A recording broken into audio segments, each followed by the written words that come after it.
Balun the bye జీ5లో streaming వచ్చింది. తెలుగులో ఉంది, డబ్బింగ్ బానే ఉంది అండ్ సినిమా కూడా బాగుంది. నాకు సింపుల్గా చెప్పాలంటే మంచి ఎమోషనల్ థ్రిల్లర్ అనొచ్చు. థ్రిల్ ఇచ్చింది, ఎమోషనల్గాను ఉంది. ఫైనల్గా మూవీ సాటిస్ఫాక్షన్ ఇచ్చింది. సినిమా జైల్లో ఓపెన్ అయ్యిద్ది.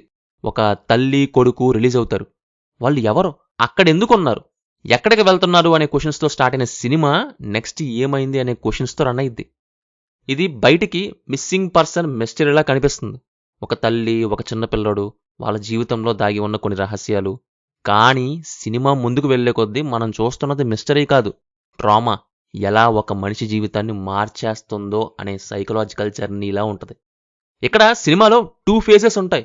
ఒకటి ఐడెంటిటీ మీద, ఇంకోటి వెతుకులాట మీద. దేనికి దానికే అన్నట్టు ఉంటాయి రెండు కూడా.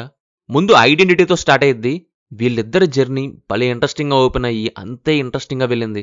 వాళ్ళని డిస్టర్బ్ చేయకండ్రా బాబు అనే ఫీల్ క్రియేట్ అయింది. అలా తీసుకెళ్లారు.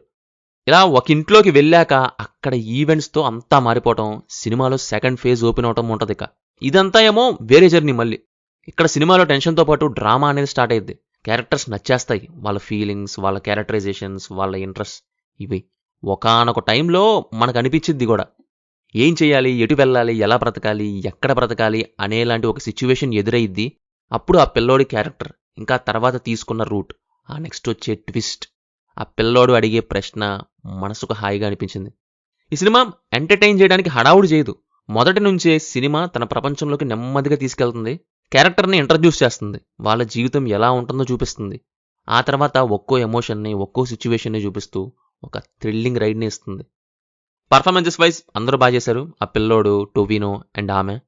బీజిఎం అండ్ లొకేషన్స్ బాగున్నాయి. సినిమా జాన్రా అండ్ స్టోరీకి బాగా సెట్ అయ్యాయి. ఫైనల్లీ బాలన్ ఒక మంచి ఎమోషనల్ థ్రిల్లర్. మూవీ జీ5లో తెలుగులో స్ట్రీమ్ అవుతుంది. No adult scenes, no bad language. Cinema చూశాక మీకు ఎలా ఉందో కింద కామెంట్స్లో మాతో షేర్ చేసుకోండి. Will meet in next video. Thank you. జై హింద్.